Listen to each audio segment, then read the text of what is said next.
The Brooklyn Nets are in serious shambles, and the team is 1-9.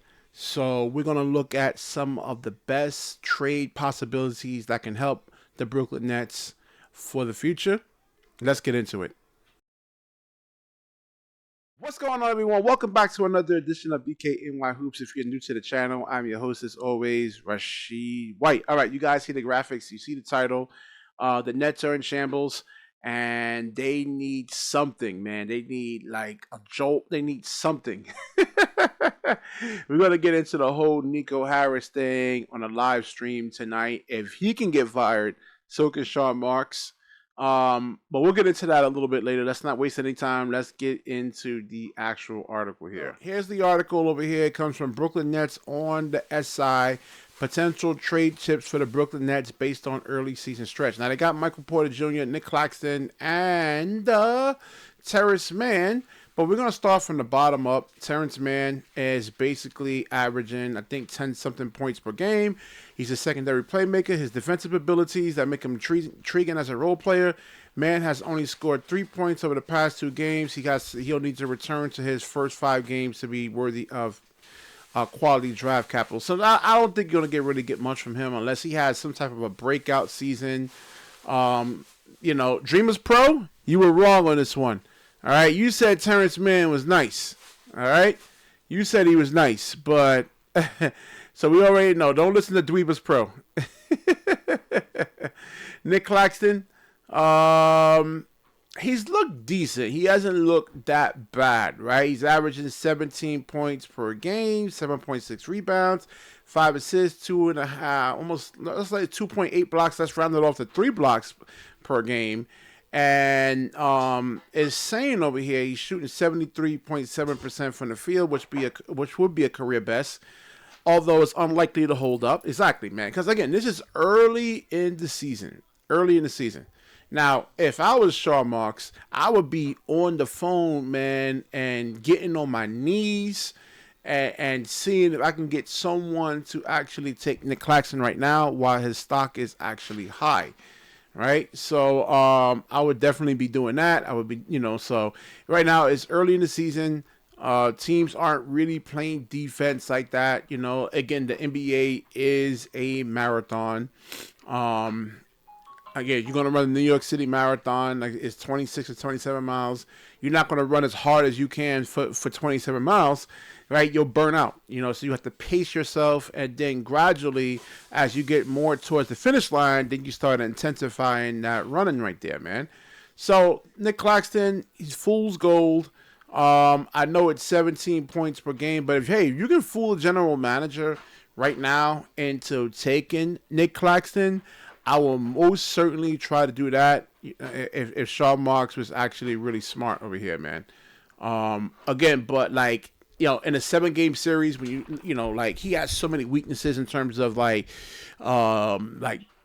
can't shoot free throws, can't shoot at all, undersized, he gets bullied.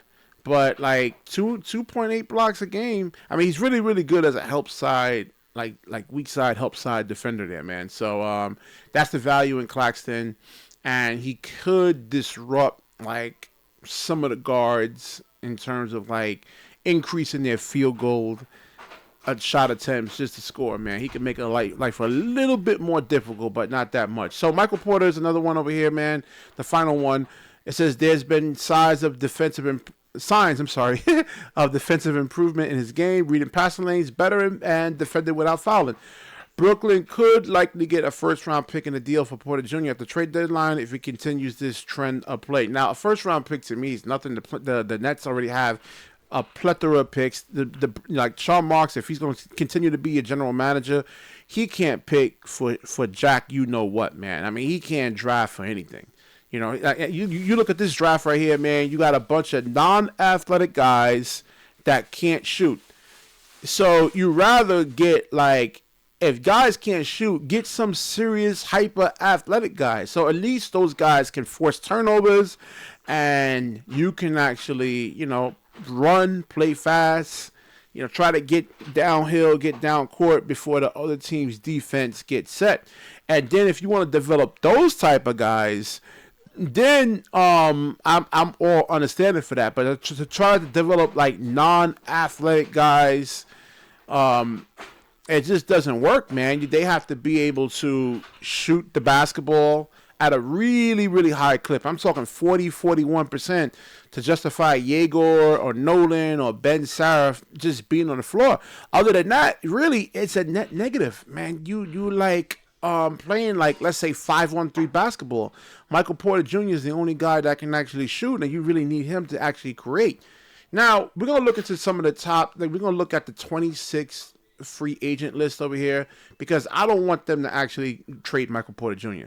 I say keep him, right? You keep him, and then you have the 2026 draft. Maybe you get an AJ DeBonster or a Cameron Boozer. You could pair him up with Michael Porter Jr. Again, spacing on the basketball floor is extremely critical. Critical. This is why the Nets are 1-9 right now, because they cannot shoot. They can't space the floor out. They shrink, like those guys with Nolan on the floor and Ben Saraf and Yegor. The floor shrinks, So like Michael Porter Jr. doesn't have any type of room to operate. So yeah, man, there's a bunch of guys over here that the Nets can actually get in 2026. You may have to overpay for some guys here, but like that's a team that can like be like it's better than what they're not last place. Like if you can get like you're not getting Chet Holmgren, you're not getting De'Aaron Fox. Maybe you get De'Aaron Fox. He could be an option because the Nets are. The Spurs already have Dylan Harper, Kevin Durant, Paolo Banchero. He's definitely not going anywhere. But like there's a bunch of like Jaden Ivey. Maybe the Nets will take a chance on him. He's been injured a lot, but he does have explosiveness. He can get downhill. He puts pressure on the rim, and he shoots 40-something% from the 3-point line. And like maybe he's just not happy in Detroit. I won't blame him for not wanting to be there, but like they let me see who else here. Jalen Duren. He's not going anywhere. He's going to actually get a big payday. I would see if I can get Kelly Oubre Jr. He helps. He's a really good role player. So there's a bunch of guys over here, man.